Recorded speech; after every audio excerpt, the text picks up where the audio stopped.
Channel opening, YouTube channel opening. అది మీరే కదన్నా మాకు అందరికి ఆదర్శం. తయారు కావాలి మీరు, జల్దిన లేట్ అయిపోయా. ఇంకా ఎవరి ఛానల్ అట్లా చెంది సృష్టించి తెలుగు రాష్ట్రాలకు ఒక ఆదర్శం నిలిచారు కదన్న మీరు. కేసీఆర్ ఏమంటుంది కృష్ణ నిన్న, మేము 10 ఏళ్ళ పోలీసు వాళ్ళని వాడుకుని ఉంటే ఇలా తిరిగేటోళ్ళ కాంగ్రెస్ లో. అదే రామయ్య అదే మాట్లాడుకుంటున్నారు, మిమ్మల్ని జైల్లో పెట్టి ఆ ఊసురు దాకిపోయింది government. Media Telugu, royal media Telugu, సమాజ హితం మాది. నీదేనా? అచ్చా నీదేనా? కంగ్రాట్స్. పటు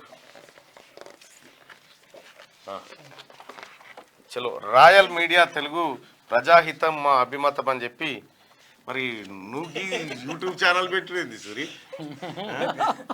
దొరలతో ఏమన్నా అంటే ఓన్లీ బీసీ ప్లాట్ఫామ్ నే ఏర్పాటు చేస్తున్నావు. అచ్చా దొరలతో యుద్ధం ఉంటుంది కానీ. Okay, congrats, thank you so much. అయితే మీ ఇద్దరు ఉండు, జర పని ఉంది. ఓకే, మీ వాళ్ళని పంపించే. రైట్గా ముఖ్యమంత్రి గారు ఏమంటున్నారు, మాజీ ముఖ్యమంత్రి గారు ఒకసారి మేము ఉన్ననాడు కనుక పోలీసులు ఇలా చేసే దౌర్జన్యాలు పోలీసులను చేయిస్తే ఈ కాంగ్రెస్ వాడు ఒక్కడు మిగులు నాతని రాష్ట్రంలో.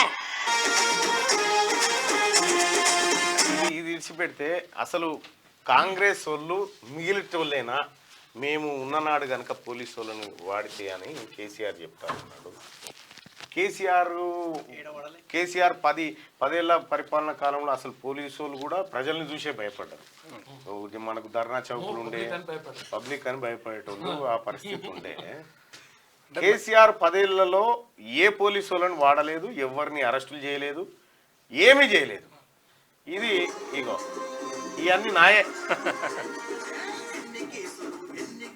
పోలీసు వాళ్ళనే వాడాలట. నాకు వాస్తవానికి నేను నోరు బయట పెట్టొద్దు అనుకుంటా, ఇక నువ్వేమో అని ఇట్లా చేస్తావు. సిగ్గుందా కేసీఆర్, బాతాల పోషెట్టి? నీకేమాత్రం శరమున్నా నువ్వు వాడిన పోలీసు వ్యవస్థను, నువ్వు వాడినంత దుర్మార్గమైన వ్యవస్థను ఇంకెవడు వాడలే. ఎన్ని కేసులు?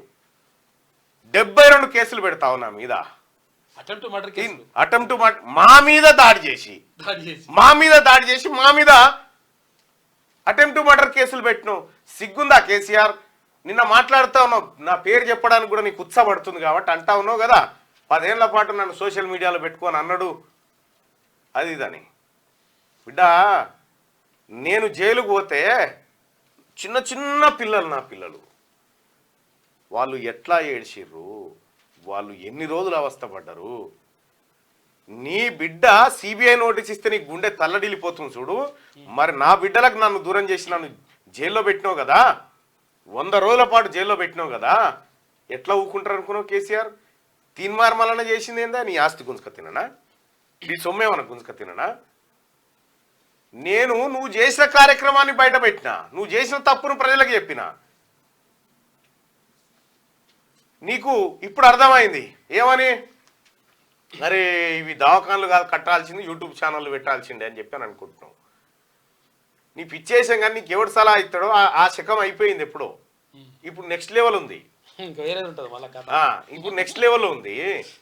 కేసీఆర్ నిన్న సిగ్గు లేకుండా, ఏ మాత్రం ఇజ్జత్ మానం లేకుండా కరీంనగర్ కాడ సభ పెట్టినావు. ఇంకా కరీంనగర్ దాకా పోయినా సన్నాసి పోయి కాళేశ్వరం దాకా చూసిరాపో నువ్వు గట్టి వచ్చింది ఎంత అందంగా ఉందో. నిన్న పిలిపించినావు కదా ఆడికి కరీంనగర్, ఆ కాలేజ్ గ్రౌండ్లో పిలిపించినావు కదా. కాలేజ్ గ్రౌండ్లో ఓపెన్ యూనివర్సిటీ ఎగ్జామ్స్ ఉండే. నిన్న ఓపెన్ యూనివర్సిటీ ఎగ్జామ్స్ ఉంటే ఆ ఎగ్జామ్స్ని వాళ్ళని డిస్టర్బ్ చేసుకుంటూ ఈ దుకాణం పెట్టిండి.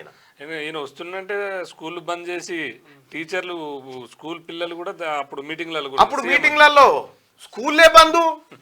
ఏ జిల్లాలో మీటింగ్ పెడితే ఆ స్కూళ్ళకు సెలవులు. టీచర్లే పిల్లల్ని తీసుకొచ్చి కూర్చోబెట్టేది, అందులో ఆ పిల్లల్ని తీసుకొచ్చి కూర్చుండబెట్టాలి. స్కూల్ చల్లాలి. సిగ్గుందా మీకు? ఇంకా హక్కుందా? నిన్న 10-20 వేల మందితో మీటింగ్ పెట్టినావు కదా, కాళేశ్వరం దాకా తీసుకపో, ఇక రర్రా నేను కట్టిన ఎంత అందంగా ఉందో చూపిద్దురా అని చెప్పి తీసుకపో. వాళ్ళే తూ అని ఉంచుతారు. నువ్వు ఎందుకు బతుకుతావో అర్థం కాదు. ఇంకా ప్రజల్ని మోసం చేసి మాయ మాటలు చెప్పి మభ్య పెట్టుకుంటా. నిన్న పంపించిరా క్లోజ్ చేయి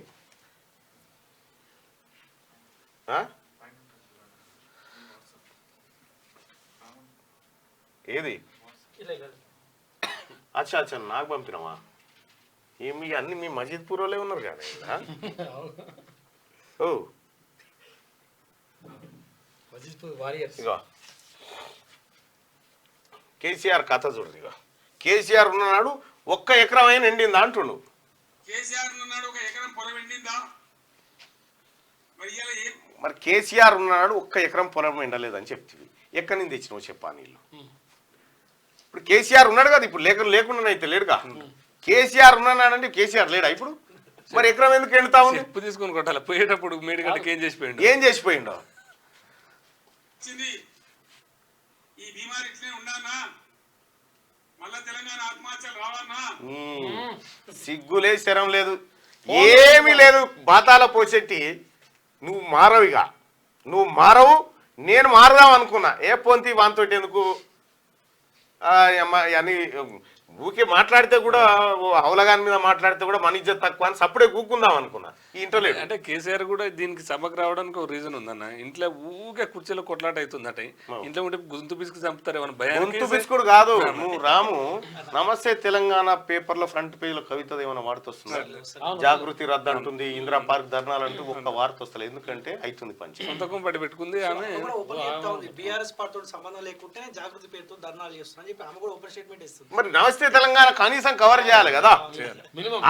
ఆమె ధర్నా నమస్తే తెలంగాణనే నమ్మకపోతే ఎవరు నమ్ముతాడు వాళ్ళ ధర్నాన్ని? ఇప్పుడు వీళ్ళ డ్రామా అయిపోయింది కాబట్టి ఇంట్లో ఉంటే గొంతు పిసికి దిండి పెట్టి చంపుతారని భయానికి పోతుంది. లేదు, దీని కథ ఏంటంటే ఇప్పుడు వాళ్ళకు ఒక సెటప్ టార్గెట్ కేటీ రామారావు ఏం చేయాలంటే కరీంనగర్లో ఎట్లయినా బోయినపల్లి వినోద్ కుమార్ని గెలిపియాలంటే ఏం చేయాలి? అక్కడ ఏదో హడావిడి చేసినట్టు చేయాలి.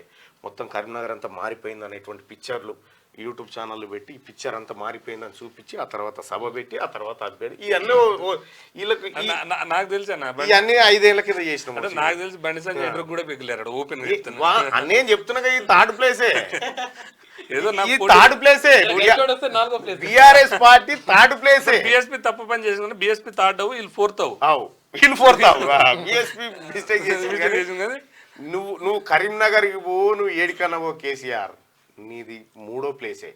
3వ ప్లేసు సర్పంచ్ ఎలక్షన్ల వరకల్లా బీఆర్ఎస్ పార్టీ గజ్జలు కూలిపోతే ఊర్లో పండి ఎక్కడ దక్కడ సమాప్తం అవుతుంది, ఏడాది మాసికం కూడా అయిపోతుంది. ఇక గంతే తప్ప. కానీ ఈ కేసీఆర్ ఉన్నప్పుడట 1 ఎకరం అయినా ఎండిందా? యాడికేం తెచ్చినావు నీళ్ళు? ఇవాళ 15 రాష్ట్రాలు కరువును ఎదుర్కొంటూ ఉన్నాయి. తెలంగాణ రాష్ట్రంతో పాటు 15 రాష్ట్రాలు కరువును ఎదుర్కొంటా ఉన్నాయి. నువ్వు నీ అందమైన పాదాలు, నీ అద్భుతమైన నీ చరణాలన్నీ తెలంగాణ నేల మీదనే ఉన్నాయి కదా, ఏవి నీళ్ళేవి? అంటే కేసీఆర్ కనుక తీసుకుపోయి జైలు ఎత్తే పడతాయి. ఎత్తు చెప్పు మరి ఆ మంత్రం చెప్తే ఆ పని చేద్దాం.